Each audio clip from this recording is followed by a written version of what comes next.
This video is sponsored by Artgrid.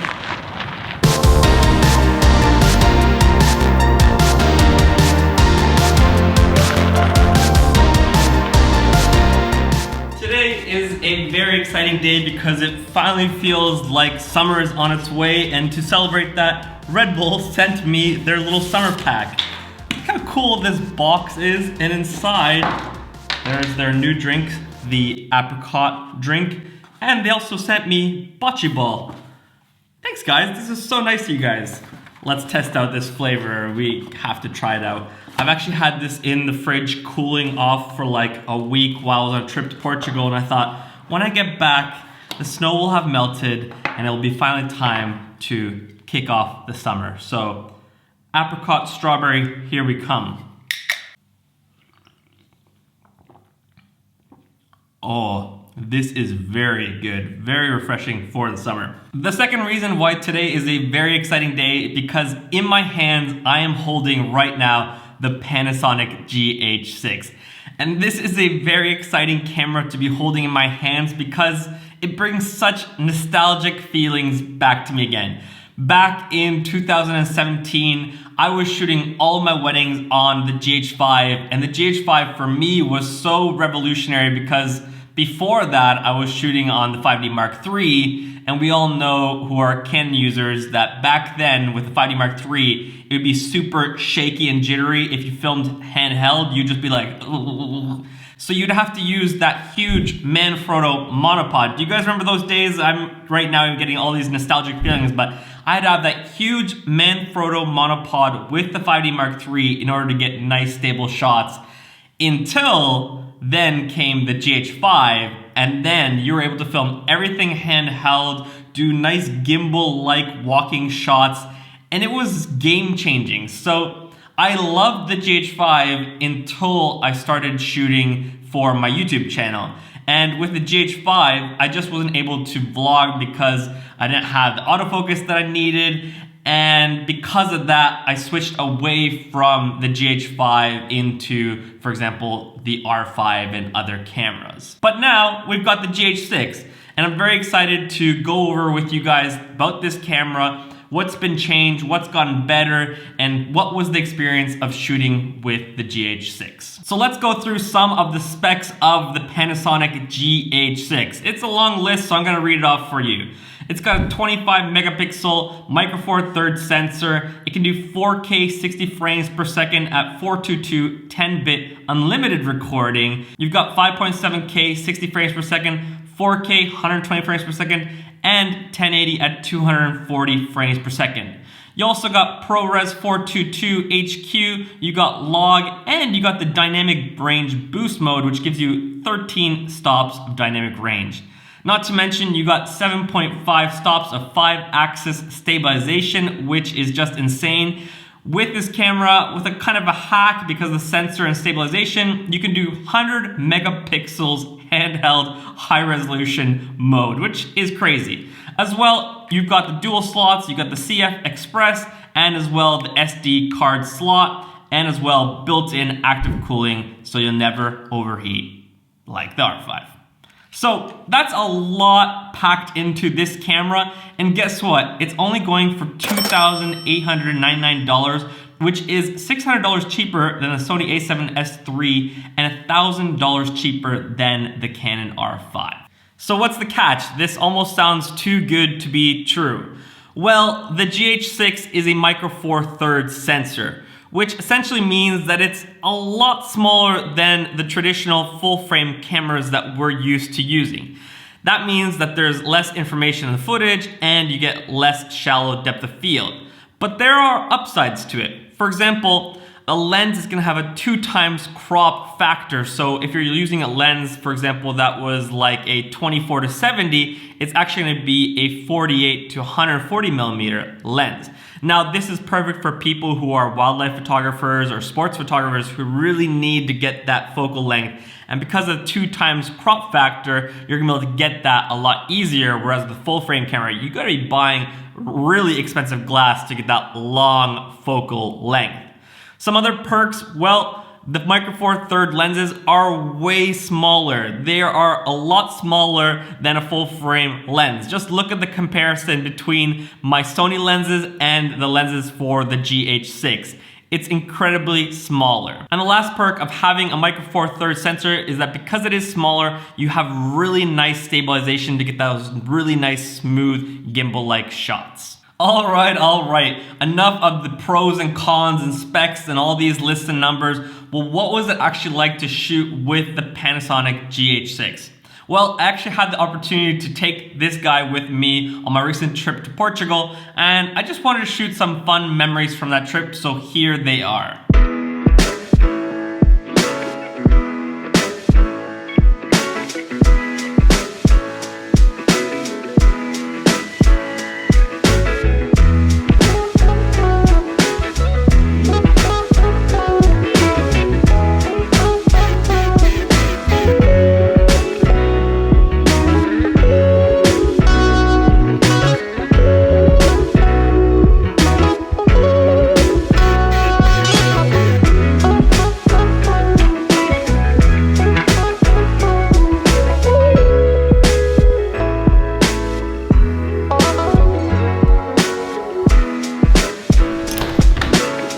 Before I go into my first thoughts of using the GH6, I want to give a shout out to this episode's sponsor, and that's Artgrid. The longer I've used Artgrid, the more I am convinced that Artgrid is the best place to get cinematic footage for your projects. Whenever I'm working on different client work where I need to just spice up the video, I'm always jumping on Artgrid and downloading epic footage from their service because, well, it's the best place to get your footage. It's so easy to search through their browser. You've got video themes, you got shot types, you can search by people, and through those different selections, you can pretty much choose anything you want. You can choose, whether it's an aerial, wildlife photos, agriculture, whatever you need for the theme. Then the shot type, you can do macro, medium, long shots, day, sunrise, sunset. Pretty much any time of day you can select, and even you can select by people. You can select by the age, the ethnicity, how many people are in the shot. You have all sorts of selections for finding the perfect shot for your project. And the best part of Artgrid is that once you do find that one perfect clip, it's not just one clip. Right away you find a numerous amount of sequence shots from that same story, which really helps you as the filmmaker and the editor piece together your project. Artgrid makes it easier for you as a filmmaker and editor that with their simple subscription, you get access to all their footage, and when you download one clip, that's licensed for life. So even if you stop your subscription, you're still good when it comes to licensing. So yeah, I just want to say thank you, Artgrid, for making such an incredible service for us filmmakers and editors. I want to thank you for being the sponsor of this episode. And if you guys are keen on checking out Artgrid, use the link in my description to get 2 months free on the yearly subscription. I know you guys won't be disappointed. Now, let's go back to my first thoughts on the GH6. So what was it like to go out and shoot with the GH6 and hold it in your hands? Well, when you first pick up this camera, it feels really good in your hands. It's got a nice grip here. It's got the traditional 3 dials for your shutter, aperture, ISO. It is maybe a little bit bigger than, for example, the Sony a7S III or maybe the same size as the R5. But the payoff is that the lenses for the Micro Four Thirds are so much smaller. So when you add the lens, in the end, you're gonna have a smaller setup, even if the camera body is a little bit bigger than, for example, the Sony a7 III. Just look at how small these lenses are. This is the 12 to 35, so this is essentially a 24 to 70, and this is the 12mm lens. And comparing it to the Sony 24mm lens, you can see it's a lot smaller. So with the lenses being smaller in Micro Four Thirds, it's a pretty small setup on the GH6. The GH6 shuts down all controversy relating to LCD screens because not only does it have the tilt up lens that some people do enjoy, maybe for photography if they want to look down and see, but as well, it's got the flip out LCD screen so you can vlog and see yourself when you're filming. So Panasonic decided to give the best of both worlds. They've got the flip out LCD screen and the tilt up version that some people are used to. I personally never use this version, but maybe some people do enjoy it for their style of photography or filmmaking. When it comes to the image quality of the GH6, I really liked it. It has a nice cinematic feel, kind of like the days of the GH5, which I loved for all my wedding films and for my travel films.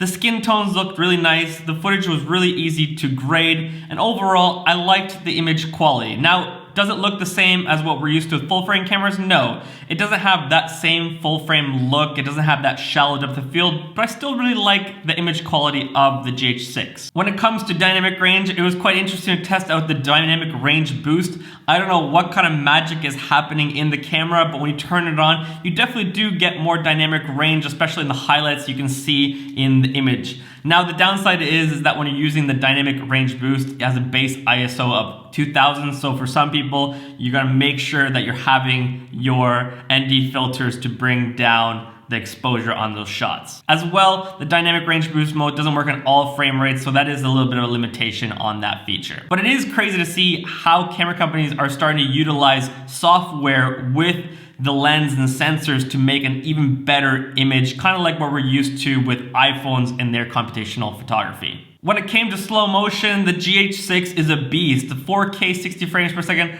really nice and smooth with Vera walking up the stairs, and then 120 frames per second of the Coca-Cola being poured into the cup.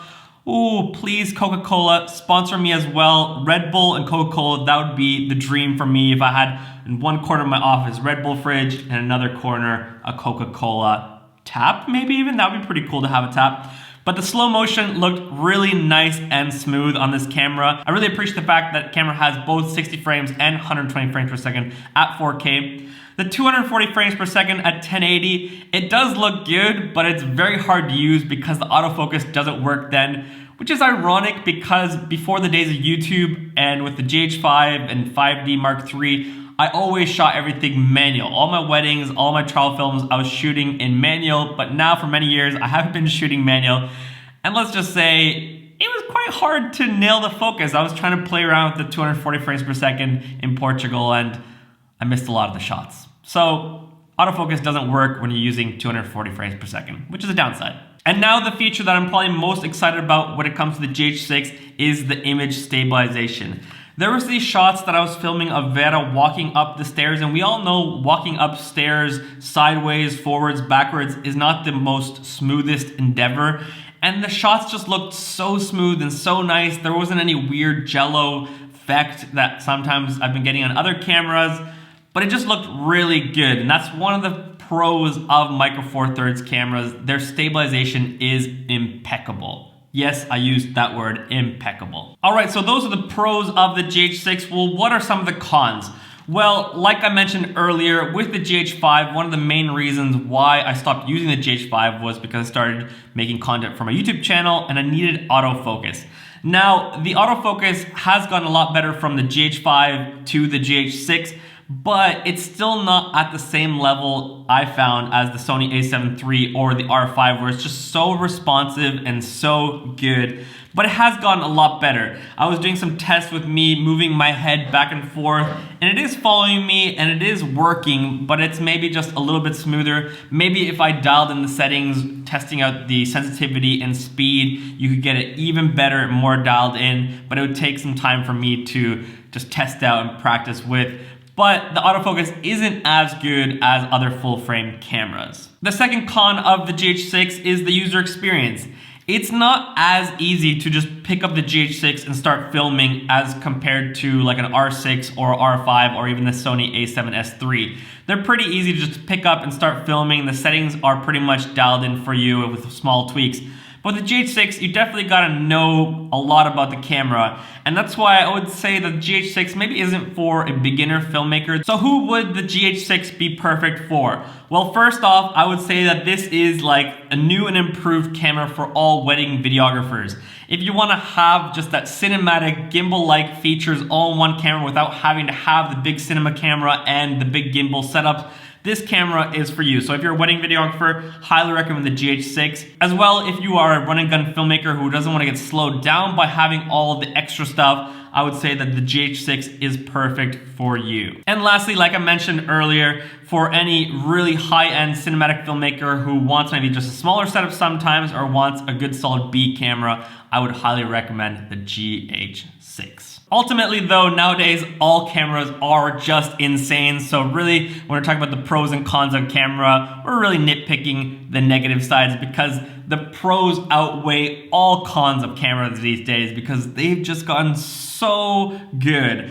If only I could have had a camera like this when I first started in my filmmaking journey. So those were my thoughts of the Panasonic GH6. If you guys enjoyed this review, make sure to subscribe below. I'd love for you guys to be a part of the ride. And I just want to wish you happy first days of summer. I'm going to thoroughly enjoy this Red Bull, and then I'm going to go enjoy the warm weather. I've started to bike ride again, do those long cycles.